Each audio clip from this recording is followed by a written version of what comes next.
Stock Market Kannada Stock Disclaimer. This is not an investment advice. All the contents of this video are for educational purpose only. Always do your own research before investing. ಕಂಪ್ನಿನ research ಮಾಡಿ ಅಂತ ಹೇಳ್ತಾರೆ ಎಲ್ಲರೂ. ಯಾವ ರೀತಿ research ಮಾಡಬೇಕು ಅನ್ನೋದನ್ನು ಹೇಳೋದಿಲ್ಲ. ಆದ್ದರಿಂದ ನಾವು ಇವತ್ತು ಯಾವ ರೀತಿ ರಿಸರ್ಚ್ ಮಾಡಬೇಕು ಎಂಬುವಂಥ ಒಂದು ವಿಡಿಯೋವನ್ನು ತಿಳಿಸ್ಕೊಡ್ತೇನೆ. ಎಕ್ಸಾಂಪಲ್ ಆಗಿ ಒಂದು VBL ಅನ್ನುವಂಥ ಕಂಪನಿ ಗೊತ್ತಿರೋದಿಲ್ಲ. ಸೊ ಕಂಪನಿಗಳು ಯಾವ ರೀತಿ ಪ್ರಾಫಿಟ್ ಮಾಡ್ತವೆ, ಯಾವ ತರಹ ಮಾಡ್ತಾ ಇದ್ದಾವೆ, ಯಾವ ಥರ ಗ್ರೋ ಆಗ್ತಾ ಇದ್ದಾವೆ ಅನ್ನೋದು ಗೊತ್ತಾಗಲ್ಲ. ಅದನ್ನು ಸ್ಟೆಪ್ ಬೈ ಸ್ಟೆಪ್ ನಾನು ಈ ವಿಡಿಯೋದಲ್ಲಿ ತಿಳಿಸ್ಕೊಡ್ತೇನೆ. ಮೊಬೈಲ್ ಅಥವಾ ಲ್ಯಾಪ್ಟಾಪಲ್ಲಿ ಸೊ ಗೂಗಲಲ್ಲಿ ಹೋಗಿ ಸ್ಕ್ರೀನರ್ ಅಂತ ಅಲ್ಲಿ ಟೈಪ್ ಮಾಡಿಕೊಂಡ್ರೆ ಆವಾಗ ನಿಮಗೆ ಸ್ಕ್ರೀನರ್ ಅಂತ ಒಂದು ವೆಬ್ಸೈಟ್ ಸಿಗುತ್ತೆ. ಸೊ ಅದನ್ನು ನೀವು ಸೆಲೆಕ್ಟ್ ಮಾಡಿಕೊಂಡ್ರೆ ಸೊ ಆಗ ನಾನು ಆಲ್ರೆಡಿ ಲಾಗಿನ್ ಆಗಿದ್ದೀನಿ. ಸೊ ಲಾಗಿನ್ ಆಗಿರೋದ್ರಿಂದ ನಿಮಗೆ ಸೊ ನೀವು ಲಾಗಿನ್ ಅಂತ ಸರ್ಚ್ ಮಾಡ್ಕೋಬೋದು. ಸೊ ಲಾಗಿನ್ನಲ್ಲಿ ಅಂದರೆ ಲಾಗಿನ್ ಹತ್ರ ಹೋಗಿ ಕ್ಲಿಕ್ ಮಾಡಿ ಇಮೇಲ್ ID ಅಥವಾ ಪಾಸ್ವರ್ಡ್ ಅಂತ ಕೇಳುತ್ತೆ. ಸೊ ನೀವು ಆಲ್ರೆಡಿ ಕ್ರಿಯೇಟ್ ಮಾಡ್ಕೊಂಡಿದ್ರೆ ಅದು ಇನ್ನೂ ಬೆಟರ್ ಆಗುತ್ತೆ. ಲಾಗಿನ್ ಯೂಸಿಂಗ್ ಗೂಗಲ್ ಹತ್ರ ಹೋಗಿ ಕ್ಲಿಕ್ ಮಾಡಿಕೊಂಡ್ರೆ ಮೊಬೈಲಲ್ಲಿ ಮಾಡಬಹುದಾದ ಮೊಬೈಲ್ ಆ್ಯಪ್ ಮತ್ತೆ ಇರುತ್ತದೆ. ಅಲ್ಲಿ ಕ್ಲಿಕ್ ಮಾಡಿಕೊಂಡ್ರೆ ನಿಮಗೆ ಇದಾಗುತ್ತೆ. ಓಕೆನಾ? ಅದಾದಮೇಲೆ ನೀವು ಕ್ರಿಯೇಟರ್ ಅಂದರೆ ಆಲ್ರೆಡಿ ನೀವು ಲಾಗಿನ್ ಆಗಿದ್ರೆ ಸ್ಕ್ರೀನರ್ಸ್ ಅಂತ ಇರುತ್ತೆ ಇದರ ಹತ್ರ ಸ್ಕ್ರೀನರ್. ಓಕೆನಾ? ಈ ಸ್ಕ್ರೀನರ್ ಮೇಲ್ಗಡೆ ಕ್ಲಿಕ್ ಮಾಡಿಕೊಂಡ್ರೆ ಸೊ ಹಿಂಗೆ ನಮ್ಗೆ ಓಪನ್ ಆಗುತ್ತೆ. ಸೊ ನಾವು please verify your email address to use already default on futures ಅಥವಾ ಸ್ಟಾರ್ ಸ್ಕ್ರೀನರ್ಸ್ ಅಥವಾ ಕ್ರಿಯೇಟ್ ನ್ಯೂ ಸ್ಕ್ರೀನರ್ ಅಂತ ಬರುತ್ತೆ. ಇಲ್ಲಿ ಸ್ಟಾರ್ ಸ್ಕ್ರೀನರ್ ಹತ್ರ ಕ್ರಿಯೇಟ್ ನ್ಯೂ ಸ್ಕ್ರೀನರ್ ಅಂತ ಬರುತ್ತೆ. ಸೊ ಈ ನ್ಯೂ ಸ್ಕ್ರೀನರ್ ಮೇಲೆ ಕ್ರಿಯೇಟ್ ನ್ಯೂ ಸ್ಕ್ರೀನರ್ ಮೇಲೆ ಕ್ಲಿಕ್ ಮಾಡಿದ್ರೆ ಸೊ ನಮಗೆ ಇಲ್ಲೊಂದು custom query example market capitalisation price to earning ಯಾವ ಥರ ರಿಟರ್ನ್ ಆನ್ ಕ್ಯಾಪಿಟಲ್ ಎಂಪ್ಲಾಯ್ಡ್ ಅಂತ ಇದೆ. ಓಕೆನಾ? ಇದನ್ನು ನಾವು ಇಲ್ಲಿ ಕ್ವೈರಿ ಯಾವ ಥರ ನಾವು ಇದು ಮಾಡ್ಬೋದು ಅನ್ನೋದನ್ನ ಇಲ್ಲಿ ತಿಳಿಸ್ಕೊಡ್ತೀನಿ. ಸೊ ಈ ಥರ ಮಾರ್ಕೆಟ್ ಕ್ಯಾಪಿಟಲೈಸೇಷನ್ ಎಷ್ಟಿರಬೇಕು ಗ್ರೇಟರ್ ದ್ಯಾನ್ ಅಂದರೆ ಇಲ್ಲಿ ನಾವು ಕ್ಲಿಕ್ ಮಾಡಿಕೊಂಡ್ರೆ ಸೊ ನಮ್ಗೆ ಇಲ್ಲಿ ಸಿಗುತ್ತೆ. ಸೊ ನಾನು ಆ್ಯಕ್ಚುಲಿ ಮೊಬೈಲಲ್ಲೇ ಮಾಡ್ತಾರೆ, ನಿಮ್ಗೆ ಇನ್ನೂ ಈಸಿ ಆಗುತ್ತೆ ಮೊಬೈಲಲ್ಲಿ ಹೆಂಗೆ ಮಾಡ್ಬೋದು ಅಂತಂತ. ಸೊ ಗ್ರೇಟರ್ ದ್ಯಾನ್ 1000 ಕ್ರೋರ್ಸ್, ಇದು ಆ್ಯಕ್ಚುಲಿ ಇದು ಕ್ರೋರ್ಸಲ್ಲಿ ಇರುತ್ತೆ. ಓಕೆನಾ? ಇಲ್ಲಿ ಸ್ಪೇಸ್ ಬಿಡಬೇಕು, ಸ್ಪೇಸ್ ಬಿಟ್ಟು ಹಣ್ಣು ಅಂತ ಟೈಪ್ ಮಾಡ್ಕೋಬೇಕು, ಹಣ್ಣು ಅಂತ. ಸೊ ಆದಮೇಲೆ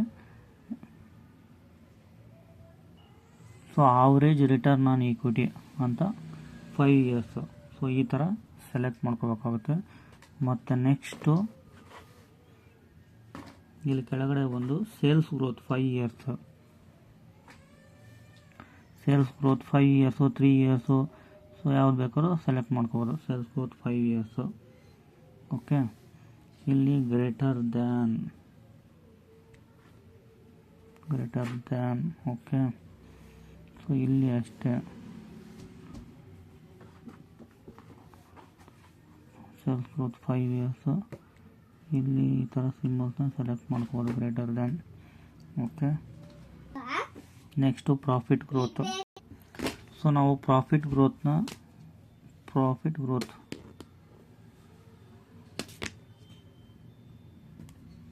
ಸೊ ಅದೇ ಥರ ಪ್ರಾಫಿಟ್ ಗ್ರೋತ್ 5 years. ನೆಕ್ಸ್ಟ್ ಬಂದುಬಿಟ್ಟು ಡೆಬಿಟ್ ಟು ಈಕ್ವಿಟಿ, ಅದು 0.5 ಲೆಸ್ ದೆನ್ ಅಂತ ಇರಬೇಕಾಗುತ್ತೆ. ಇಷ್ಟು ಆದಮೇಲೆ ನೋಡು market capitalisation greater than 1000 crores, average return on equity 5 years, sales growth 5 years, profit growth 5 years, debit equity 0.5%. So ಇದಕ್ಕೆ ನಾವು ಗ್ರೇಟರ್ ದ್ಯಾನ್ ಎಷ್ಟು ಪರ್ಸೆಂಟೇಜ್ ಹಾಕ್ಬೋದು? ಒಂದು 12% ಇಲ್ಲ 10% ತೊಗೊಂಬೋಣ. Average return on equity 10%. Okay, 10%. Okay, ಇದಕ್ಕೂ ಅಷ್ಟೇ ಎಷ್ಟು ಪರ್ಸೆಂಟ್ ತೊಗೊಂಬೋಣ? ಸೊ ಸೇಲ್ಸ್ ಗ್ರೋತ್ 5 yearsಗೆ ಒಂದು 10% ಅಂತಲೇ ತೊಗೊಂಬೋಣ. ಎಲ್ಲದಕ್ಕೂ ಈಗ ಪ್ರಾಫಿಟ್ ಗ್ರೋತ್ 5 years ಅಂದು ಅದು ಒಂದು 10%. ಸೊ ಈ ಥರ. ಸೊ ಅದಾಗಿ ನಮಗೆ ಇಲ್ಲಿ ಅಂಡ್ ಅಂತ ಯೂಸ್ ಮಾಡಲೇಬೇಕು, AND ಅಂಡ್ ಅಂತ ಇದ್ದರೆ ಸೊ ಅದಕ್ಕೆ ಸ್ಪೇಸ್ ಕೊಡಬೇಕು. ಸ್ಪೇಸ್ ಕೊಟ್ಟು ಈ ಥರ ಸ್ಪೇಸ್ ಕೊಟ್ಬಿಟ್ಟು ಇಲ್ಲಿ AND ಅಂಡ್. ಓಕೆ, ಅದಾದಮೇಲೆ ಇಲ್ಲಿ ಅಷ್ಟೆ ಇದಕ್ಕೂ ಸ್ಪೇಸ್ ಕೊಟ್ಟು so A N D and. Okay. So next ಇದನ್ನು ಬೇಕಾದ್ರೆ ಮುಂದಕ್ಕೆ ತೊಗೋಬೋದು. ಸೊ ಇದು ಅಷ್ಟೇ, ಅಲ್ಲಿಂದ ಸ್ಪೇಸ್ ಕೊಟ್ಟು A N D and. Okay. ಇದಕ್ಕೂ ಅಷ್ಟೇ ಸ್ಪೇಸ್ ಕೊಟ್ಟು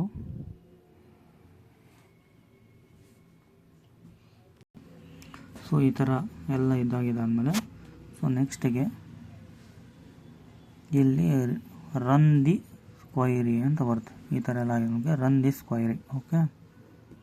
ಅದನ್ನು ಸೆಲೆಕ್ಟ್ ಮಾಡ್ಕೋಬೇಕು. ಸೊ ಆಗ ನಮಗೆ ಇಲ್ಲೆಲ್ಲ ನೀಟಾಗಿ ಗೊತ್ತಾಗುತ್ತೆ.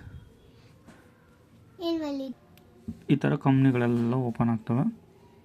ಸೊ ನಮಗಲ್ಲಿ ಸೊ ಕಂಪ್ನಿಗಳ ನೇಮು ಯಾವ್ಯಾವುದಿದೆ, ವಾರೆನ್ ರಿನ್ಯೂವಬಲ್ ಇದೆ, ನೆಸ್ಲೆ ಇಂಡಿಯಾ ಇದೆ, ಕ್ಲೋಸ್ ಇಂಡಿಯಾ ಇದೆ, ನೆಟ್ವರ್ಕ್ ಪೀಪಲ್ ಇದೆ, ಲೈಲ್ಯಾಂಡ್ ಮೆಟಲ್ಸ್ ಇದೆ. ಸೊ ಬೇಜಾನ್ ಕಂಪ್ನಿಗಳು ಸಿಗುತ್ತೆ. ಸೊ ಈ ಥರ ನಾವು ಹುಡುಕಬೇಕು. ಇದರಲ್ಲಿ ಯಾವುದು ನಮಗೆ ಝೆನ್ ಟೆಕ್ನಾಲಜೀಸ್ ಇದೆ, ಮಸ್ಗನ್ ಟಾಕ್ ನೋಡ್ರಿ. ಮಸ್ಗನ್ ಟಾಕ್ ಬಂದ್ಬಿಟ್ಟು ಎಷ್ಟು ಚೆನ್ನಾಗಿದೆ ಅಂದರೆ ನಮ್ಗೆ ಇಲ್ಲಿ ಬೇಜಾನ್ ಕಂಪ್ನಿಗಳು ಸಿಗುತ್ತೆ. ನಮ್ಗೆ ಅದರಲ್ಲಿ ಕ್ವಾರ್ಟರ್ಲಿ ಪ್ರಾಫಿಟ್ಟು ಮತ್ತು ಸೇಲ್ಸ್ ಕ್ವಾರ್ಟ್ರ್ ಮತ್ತು ROCE, ROE, ಸೇಲ್ಸ್ 5 ಇಯರ್ಸ್ದು ಇವೆಲ್ಲ ಸಿಗುತ್ತೆ ನಮ್ಗೆ ನೀಟಾಗಿ ಸಿಗುತ್ತೆ. ಸೊ ನಾವು ಅಲ್ಲಿ ಏನು ಹಾಕಿದ್ದೀವಿ PE. ಸೊ ಇವೆಲ್ಲ ಈ ಥರ ನೀಟಾಗಿ ಸಿಗುತ್ತೆ.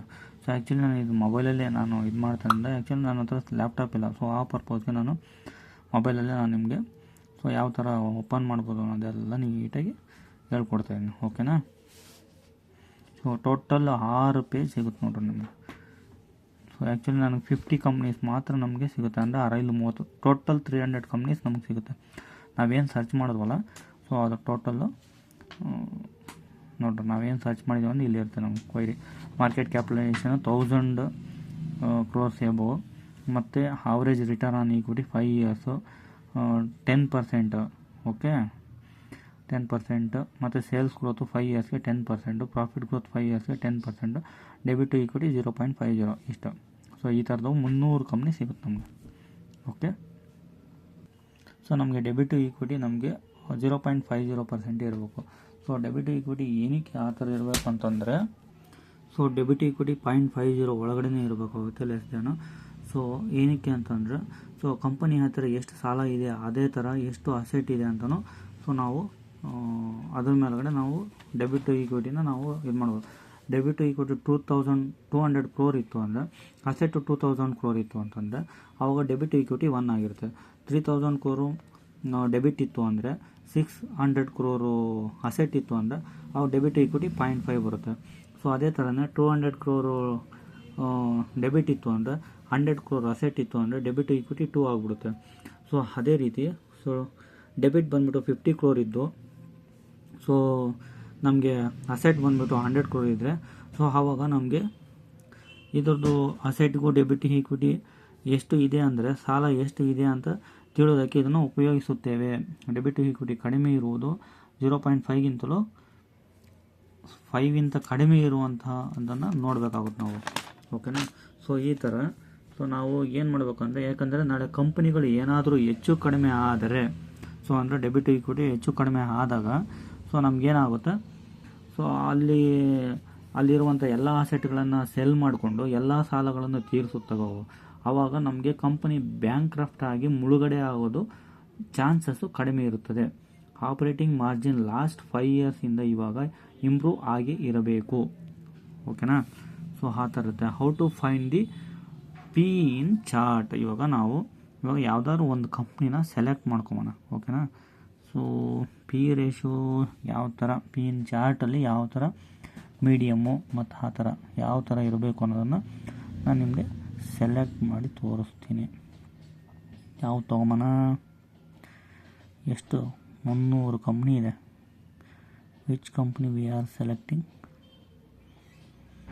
ಭಾರತ್ ಎಲೆಕ್ಟ್ರಾನಿಕ್ಸ್ ಇದೆ, ಬಿಯರ್ಸ್ ಇದೆ, L&T ಟೆಕ್ನಾಲಜಿ ಇದೆ, ಸೋಲಾರ್ ಇಂಡಸ್ಟ್ರೀಸ್ ಇದೆ, ನ್ಯೂಕ್ಲಿಯರ್ ಸಾಫ್ಟ್, LTI ಮೈಂಟ್ರಿ ಇದೆ, ಐಚರ್ ಮೋಟರ್ಸ್ ಇದೆ, PN ಕೆಫಿನ್ ಟೆಕ್ನಾಲಜಿ ಇದೆ, ಸೊ ಯಾವ್ದಾದ್ರು ಒಂದು ಸೆಲೆಕ್ಟ್ ಮಾಡುವ. ಓಕೆನಾ, ಯಾವ ಸೆಲೆಕ್ಟ್ ಮಾಡೋಣ, L&Tನೇ ತೊಗೊಬಿಡೋಣ. ಓಕೆನಾ, ಈ ಥರ ಬಂದಾಗ ನಮಗೆ ಸೊ ಹಳೆ ವಿಡಿಯೋದಲ್ಲೆಲ್ಲ ನಾನು ಎಕ್ಸ್ಪ್ಲೇನ್ ಮಾಡೀನಿ ಅಬೌಟು ಮತ್ತು ಕೀ ಪಾಯಿಂಟ್ಸು, ಸೊ ಇವೆಲ್ಲ ಯಾವ ಥರ ತೊಗೋಬೇಕು ಅಂತ. ಸೊ ಮತ್ತು current price, market cap, I low, P stock P, book value, ಇವೆಲ್ಲ ROC ಇವೆಲ್ಲ ಯಾವ ಥರ ಕಂಡುಹಿಡಬೇಕು ಅನ್ನೋದು ಹೇಳಿದ್ದೀನಿ. ಸೊ ನಾವು ಇದಕ್ಕೆ ಬಂದು ಸೊ ಆ್ಯಕ್ಚುಲಿ ನಾವು ಯಾವನ್ನ ಸೆಲೆಕ್ಟ್ ಮಾಡ್ಬೇಕಂತಂದ್ರೆ ಪಿ ರೇಷಿಯೋ ಮೀಡಿಯಮ್ಗಿಂತಲೂ ಯಾವ ಥರ ಸೆಲೆಕ್ಟ್ ಮಾಡಬೇಕು ನೋಡಿರಿ. ಮೀಡಿಯನ್ ಪಿ 40.2, ನಮ್ಗೆ ಇವಾಗ ಆ್ಯಕ್ಚುಲಿ ಇರೋವಂಥ ಪಿ 43.5 ಇದೆ. ಓಕೆನಾ, ಸೊ ಈಗ 46.5 ಇದೆ. ಸೊ ಎಷ್ಟು ಇಯರ್ಸ್ ಇದೆ ಇದು? 5 ಇಯರ್ಸ್ ನಾನು ಸೆಲೆಕ್ಟ್ ಮಾಡಿದ್ದು ನೋಡಿರಿ. ಓಕೆನಾ, ಮೀಡಿಯನ್ ಪಿ 40.2 ಇರಬೇಕು. ಸೊ ಪಿ ಈಗ 38.46 ಇದೆ ಈಗ ಲಾಸ್ಟ್. ಓಕೆನಾ, 46 ಅಂದರೆ ಸ್ವಲ್ಪ ಜಾಸ್ತಿ ಇದೆ. ಸೊ ಅದನ್ನು ನೋಡ್ಕೊಂಡು ನಾವು ಇದು ಮಾಡ್ಕೋಬೇಕಾಗುತ್ತೆ. ಓಕೆನಾ, ಪಿನ ಯಾವ ಥರ ಮೀಡಿಯಮ್ ಪಿ ಈ ಥರ. ಸೊ ಇದು ಸ್ವಲ್ಪ ಜಾಸ್ತಿ ರೇಟ್ ಅಂದರೆ ಸ್ವಲ್ಪ ಬೈ ಮಾಡ್ಕೋಬೋದು, ಬಂದು ಸ್ವಲ್ಪ ಜಾಸ್ತಿ ಇದೆ. ಪ್ರೈಸ್ ನೋಡಿದ್ರೆ ಸಖತ್ ಮೇಲೆ ಹೋಗಿದೆ, ಅಂದರೆ ಪ್ರೈಸು ಸೊ ನೋಡಿದ್ರೆ ಸ್ವಲ್ಪ ಜಾಸ್ತಿ ಹೋಗಿದೆ ಅಂತ ಕಾಣ್ತಾ ಇದೆ. ಅಂದರೆ ನೆಟ್ ಪ್ರಾಫಿಟ್ ಶೇರ್ ಪ್ರೈಸ್ಗಿಂತನೂ ಜಾಸ್ತಿ ಇರುತ್ತೆ. ಸೊ ಈಗ ನಾವು ಪ್ರೈಸ್ ಅಂತ ಸೆಲೆಕ್ಟ್ ಮಾಡಿದಾಗ ನೆಟ್ ಪ್ರೈಸ್, ಓಕೆನಾ, ಸೊ ಈ ಥರ ನಾವು ಪ್ರೈಸು ಎಷ್ಟಿದೆ 5312, DMA 50, DMA 200, ಇದು 5 ಇಯರ್ಸ್ಗೆ ಇದು ಮಾಡಿದ್ದೀನಿ. ಇದರಲ್ಲಿ ನಾನು ನಿಮಗೆ ಮೊದಲೇ ಹೇಳ್ಕೊಟ್ಟಂಗೆ ಪ್ರೈಸ್ ಟು ಬುಕ್ ಇದು ಎಷ್ಟಿರಬೇಕು, ಸೊ 10.2 ಇರಬೇಕು. ಇಲ್ಲಿ ಪ್ರೈಸ್ ಟು ಬುಕ್ ವ್ಯಾಲ್ಯೂ 9.14 ಜಾಸ್ತಿ ಹೋಗಿದೆ. ಓಕೆನಾ, 10.7 ಅಂದರೆ ಇದು ಓಕೆ ಅಂದರೆ ಬೈ ಮಾಡ್ಕೋಬೋದು, ಪ್ರಾಬ್ಲಮ್ ಇಲ್ಲ. ಸೊ ಈ ಥರ ನಾವು ಇದನ್ನ ಯಾವ ಥರ ಚೆಕ್ ಮಾಡೋದು ಅನ್ನೋದು ಸೊ ಮಾಡ್ಕೋಬೋದು. ಸೊ ಇದರಲ್ಲಿ ನಾವು ಯಾವ ಥರ ಹೇಳಬೇಕು ಅಂತಂದರೆ, ಸೊ ನಾವು ಪಿ ರೇಷಿಯೋ ಮೀಡಿಯಮ್ ಅದೇ ಹೇಳಿಲ್ಲ, ಮೀಡಿಯಮ್ ಪಿ ಅಂತ ಇಲ್ಲಿ ಇರುತ್ತೆ. ಸೊ ಅದನ್ನು ನೋಡ್ಕೊಂಡು ನಾವು ಇಲ್ಲಿ ಚೆಕ್ ಮಾಡ್ಕೋಬೋದು, ಜಾಸ್ತಿ ಇದೆಯಾ ಕಡಿಮೆ ಇದೆಯಾ ಅಂತ ಹೇಳ್ಬಿಟ್ಟು ಇಲ್ಲೇ. ಓಕೆ, ಮೀಡಿಯನ್ ಪಿ ಅಂತ ಇಲ್ಲಿರುತ್ತೆ. ಸೊ ಅದನ್ನು ನಾವು ಇದರಲ್ಲಿ ನಾವು ಲಾಸ್ಟ್ ಹಿಂಗೆ ಸೆಲೆಕ್ಟ್ ಮಾಡ್ಕೊಂಡು ಲಾಸ್ಟಿಗೆ ಬಂದಾಗ ಗೊತ್ತಾಗ್ಬಿಡುತ್ತೆ ನಮಗೆ. ನೋಡಿರಿ ಇಲ್ಲೆಲ್ಲ ಎಷ್ಟಿದೆ, 25 ಇದೆ, 24 ಇದೆ, 58 ಇದೆ. ನೋಡಿ ಇಲ್ಲಿ ಜಾಸ್ತಿ ಹೋದಾಗ 74ಗೆ ಹೋಗಿದೆ. ಸೊ ಈ ಥರ ಎಲ್ಲ ಲಾಸ್ಟಿಗೆ ಎಷ್ಟು ಬಂದಿದೆ 46.5 ಅಂದರೆ 6.3 ಜಾಸ್ತಿ ಇದೆ ಪಿ ರೇಷಿಯೋ. ನಿಮಗೆ ಪಿ ರೇಷಿಯೋ 63% ಸಮಥಿಂಗ್ ಒಂದು ಎಕ್ಸಾಂಪಲ್ ಕೊಡ್ತೀನಿ. ಪ್ರಾಫಿಟ್ ಗ್ರೋತ್ ಲಾಸ್ಟ್ 5 ಇಯರ್ಸಲ್ಲಿ 63% ಇದ್ದರೆ ಬಟ್ ಶೇರ್ ಪ್ರೈಸು 42% ಇದೆ. ಪ್ರಾಫಿಟ್ ಅಷ್ಟು ಶೇರ್ ಪ್ರೈಸ್ ಮೇಲೆ ಹೋಗಿರಲ್ಲ, ಆವಾಗ ಪಿ ಕೆಳಗಡೆ ಇರುತ್ತದೆ. ಪಿಗಿಂತ ಶೇರ್ ಪ್ರೈಸ್ ಮೇಲೆ ಹೋಗಿದ್ದಾರೆ, ಆವಾಗ ಪಿ ಮೇಲೆ ಇರುತ್ತೆ.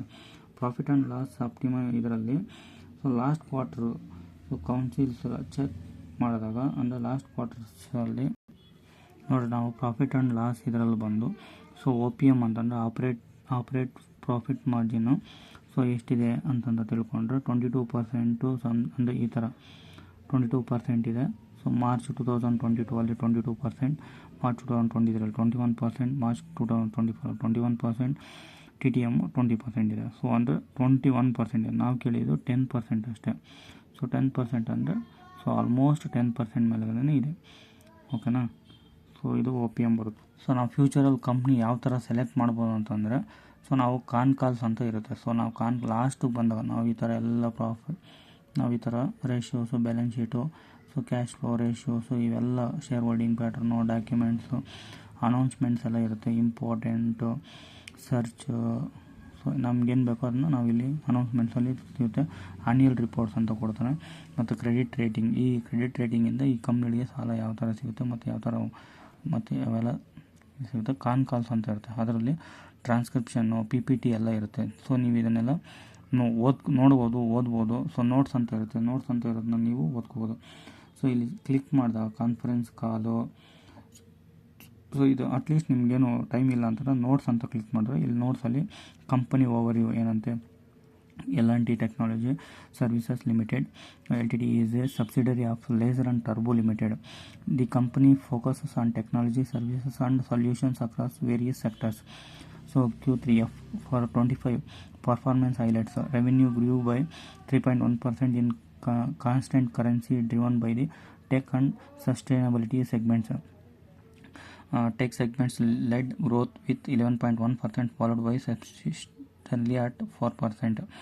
So EBIT margin improved by 110 basis point to 16.2, excluding non-operation M&A expenses. Deal bookings ಈ ಥರ. So notable deals included.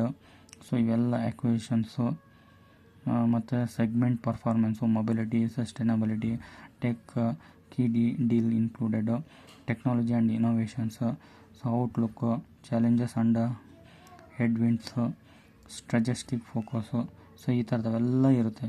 So ಇದು ಆ್ಯಕ್ಚುಲಿ ಸ್ವಂತ ಓನರ್ಸೇ ಎಲ್ಲ ಇದನ್ನು ಇದು ಮಾಡಿರ್ತಾರೆ, ಅಂದರೆ ಎಕ್ಸ್ಪ್ಲೇನ್ ಮಾಡಿರ್ತಾರೆ. ಮತ್ತು ನಾಳೆ ಸಿಗುತ್ತೆ ನಮಗೆ ಓನರ್ಗಳು ಅವರು ಕಂಪನಿ ಡೆವಲಪ್ಮೆಂಟ್ ಬಗ್ಗೆ ಮತ್ತು ಅವರ ಕಂಪನಿಯ ಮುಂದಿನ ಡಿಸಿಷನ್ಸ್ ಬಗ್ಗೆ ತಿಳಿಸಿರ್ತಾರೆ. ಮ್ಯೂಚುವಲ್ ಫಂಡ್ ಅನಲೈಸಿಸ್, ಇವರು ದೊಡ್ಡ ದೊಡ್ಡ ಇನ್ವೆಸ್ಟರ್ಸು ಕ್ವಶನ್ ಮಾಡಿರ್ತಾರೆ ಅವಾಗ ಕಾನ್ಕಾಲಲ್ಲಿ. ಸೊ ಅವರು ಅದಕ್ಕೆ ಉತ್ತರ ನೀಡ್ತಾರೆ, ಯಾವ ಥರ ಕಂಪನಿ ಯಾವ ಥರ ಬಿಸ್ನೆಸ್ಸನ್ನು ಯಾವ ರೀತಿ ಮುಂದಿನ ವರ್ಷಗಳಲ್ಲಿ ಮುಂದುವರಿಸ್ಕೊಂಡು ಹೋಗ್ತಾರೆ ಎಂಬುದನ್ನು ತಿಳಿಸ್ಕೊಡ್ತಾರೆ. ಇದರಿಂದ ನಾವು ಮುಂದಿನ ಕಂಪನಿ ಏಳಿಗೆಯನ್ನು ಫೈಂಡ್ ಔಟ್ ಮಾಡಬಹುದು ಇದರಿಂದ. ಆದ್ದರಿಂದ ಇವನ್ನು ತಿಳಿದುಕೊಂಡು ಕಂಪನಿಯಲ್ಲಿ ಇನ್ವೆಸ್ಟ್ ಮಾಡಬೇಕಾ ಬೇಡವಾ ಅಂತಂದು ಸೊ ಯಾವ ಥರ ಇದೆ ಅನ್ನೋದನ್ನ ಮೊದಲೇ ನಾವು ತಿಳ್ಕೊಬೋದು. Thank you for watching.